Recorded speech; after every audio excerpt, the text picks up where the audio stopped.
Hello and welcome to Planet 40k, and today we're going to be discussing the Lychguard from the new Necron Codex.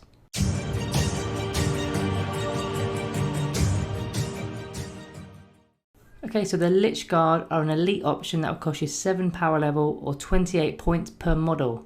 You can have a unit of at least 5 of them and up to 10 maximum. A max squad is going to set you back 280 points, which is pretty expensive. So hopefully by the end of the video, we'll know whether they're worth it or not. So they're actually a core unit, so this interacts a lot with the stratagems and character abilities, which we'll go over later in the video. So looking at their data sheet then, movement 5 inch, weapon skill 3+, ballistic skill 3+, strength 5, toughness 5, wounds 2, attacks 3, leadership 10 and a 3+ save. So as you can see there, they've gained an attack since the previous codex, which is very handy as these are a very strong close combat unit. They aren't the quickest, but the toughness 5 and 2 wounds is pretty nice. Looking into their abilities then, they come stocked with living metal, which isn't massive on a 2 wounded model, as more experienced opponents will know to destroy a model rather than leaving it on a single wound, as that model is going to be getting it back on the next turn anyway.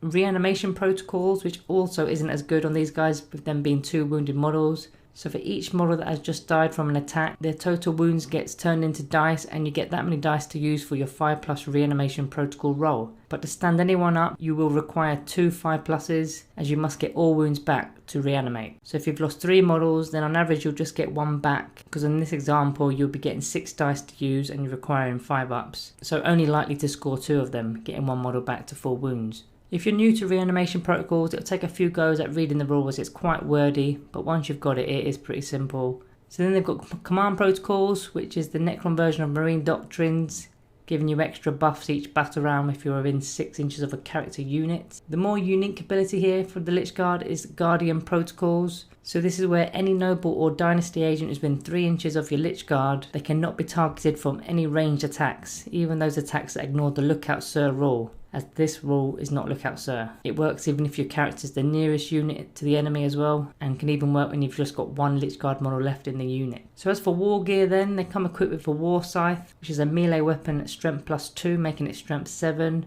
-4 AP and 2 damage. This is a really nice killing weapon that requires only invuln saves to save it from going through, and the damage being 2 is really nice against those meta marines. Strength 7 though also means that you can be targeting vehicles too. So a max squad of 10 of these with 30 attacks will be hitting on 3s, giving an average of 20 hits. Then wounding anything from toughness 4 to toughness 6 on 3s. So approximately 13 wounds there, which is pretty hefty if there's no invuln. Even if there is a 4+ invuln, you can expect about 7 wounds to still land, and at 2 damage a pop, these guys are going to be chopping through most things. It gets even better against toughness 3, as it's only 2s to wound now, resulting in about 16 wounds. So even against your horde units, they're still pretty nasty, purely based on the amount of attacks they get. Now if you wanted to play them a bit more safely, you can switch out the War Scythe with a Hyperface Sword and a Dispersion Shield, free of charge. The shield grants you a 4+ invuln save and an armor save of 2+, which I personally think is really strong.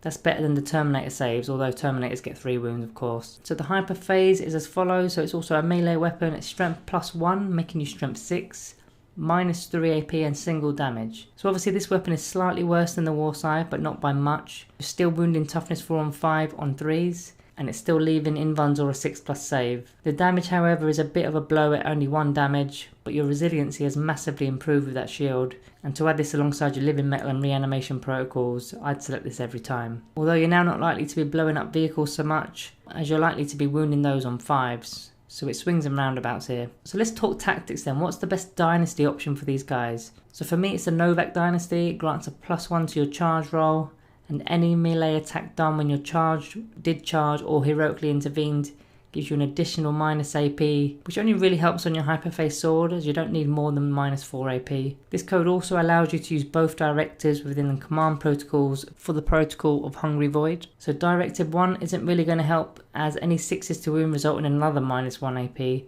But directive 2, if you charge, were charged or heroically intervened, then you gain +1 strength. All of a sudden your Hyperface Swords, they can be effective against those vehicles now because they're now strength 7 for that battle round. And your War Scythes actually become strength 8, which is wounding most infantry on 2s. I mean, the only downside to this is the protocol needs to be planned and timed in the right battle round, which doesn't always work out. The Nihilak code is worth a mention as it grants objectives secured, And with your shields, you're a very tough unit to shift. It also turns -1 AP weapons into 0 AP weapons while attacking you, adding to your resiliency again. The custom dynasties have combos for you too. So Eternal Conquerors grants you the objective secured, quite like the Nihilect code. Red Reaved is very strong as it removes 1 toughness from your opponent while they're in engagement range of your units. So regular infantry go down to toughness 3. And this makes both your Hyperface Sword and your War Scythe wound on 2s. Butchers gives a +1 to your charge roll like the Novak code. So you pick out one of those 3 traditions there, as I've mentioned, and you pair it with one of the following. Arise against the Interlopers, which is attacks against bikers and infantry that result in a 6 to hit or auto wound. You probably won't need this to finish a unit if I'm honest, but against a Lord of War maybe it's quite useful. Relentlessly Expansionist, giving you a 6-inch move after deployment, getting all your Lychguards that much closer to combat.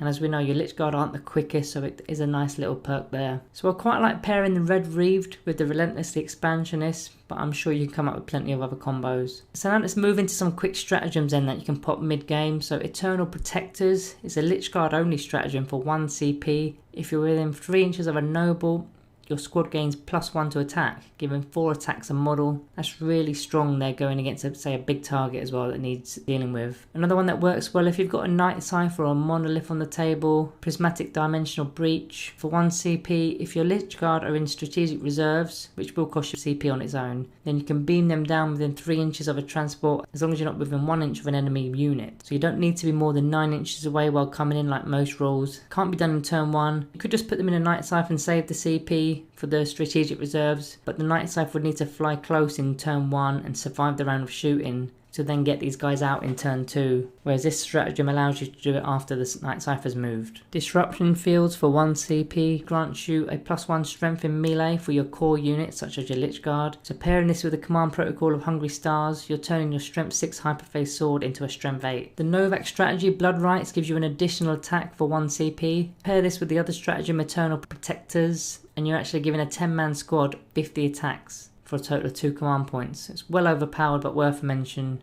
I mean, this virtually guarantees you're removing a unit. So looking at synergy with other things in the Codex, the obvious one here is the Veil of Darkness Relic. You put this on any character and you'll be teleported across the board 9 inches away from your enemy units. If it's a Chronomancer that's doing this, he can grant you a reroll to charge, as 9 inches isn't the easiest charge by any means. He can also give you a 5-up in-run save if you didn't take the Dispersion shield and only took the War Scythe, so you can have the better weapon and have the backup save as well. An Overlord could carry the Veil of Darkness Relic, which is my preferred method, because he can also grant you other things such as My Will Be Done, which is a +1 to hit in the command phase. So all those attacks that we've mentioned previously will be hitting on 2s, not 3s. You can also carry a Resurrection Orb to get you guys back up if you're low on Lychguard models, and at 28 points a pop, if it gets just 1 back up, it virtually makes up its points because they're 30 points an orb. But the likelihood is you're going to be getting a few of these up.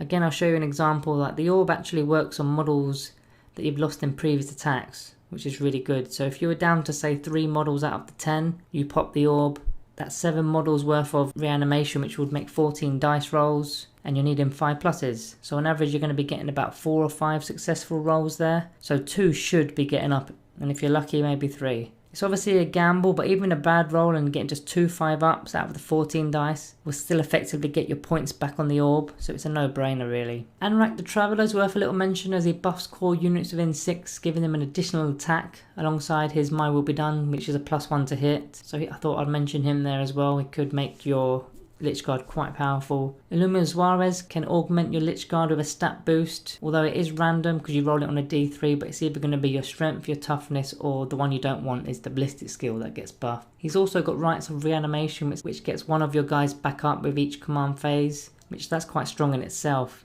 In fact, speaking of Rites of Reanimation, your Technomancers also have this ability, and you could stick the Veil of Darkness on this Technomancer as well. The Canoptic Reanimators +1 to your Reanimation Protocol roll, but is anybody actually fielding these things? They die pretty quick. If you manage to keep it alive and close to your front line, then hey, it works. I think I've covered the majority of things here that work well with the Lychguard. But before I get into the final conclusion, if you're finding these videos useful, please drop us a thumbs up and remember to subscribe not to miss out on future content. We're throwing out free content on YouTube every couple of days now. Currently doing the Necron stuff. We were going to be covering Space Marines, but I think we're going to be waiting for the supplements now before diving too deep into those, because the majority of Space Marine players are actually playing an actual chapter anyway. Also get us on Twitter. It's still a new account on Twitter. I want to start putting a few polls on there for ideas and whatnot. So anyway, moving back to the review. Overall, these guys are a serious unit. High strength, high AP weapons, a ton of attacks, potential to do a lot more with stratagems and abilities. They've got 2 loadouts, which is good for us players to have the options, because Necrons are quite known to not have many options when you're comparing them to things like Marines. I would always pick the sword and the shield option every time, as I don't want them dying too easily. They're obviously quite slow at 5 inches, so you really do need to find a way to get them up the board, with whether it's strategic reserves or the Veil of Darkness or whatever else you can think of. Foot slogging I think is a bit dangerous, unless you're playing on a board that's got quite a lot of line blocking terrain and whatnot. They are very costly. I'm not suggesting they're overpriced by any means, because they're absolute beasts. But if you did lose a squad of 10 of these guys, you're nearing 300 points. That's a huge investment within the game, which is why I'd always put the shield on them, just to shrug off 50% of the wound dice. So looking at the rating in comparison to other units in the book, I'll be giving the Lychguard a Planet 40k rating of 4 out of 5. So that's it for the review today. Let me know in the comments what you would score them and why. How do you field them? What characters do you combo them with? Also guys, links in the description for our Patreon service. It's the start of the month now, so it's the best time to get on board with that. Also, quick question. Do you prefer external websites like Patreon or in-house memberships such as YouTube? I'm just trying to gauge what's best for the viewers here, so let me know in the comments if you can. Anyway, thanks for watching, and I will see you in the next one.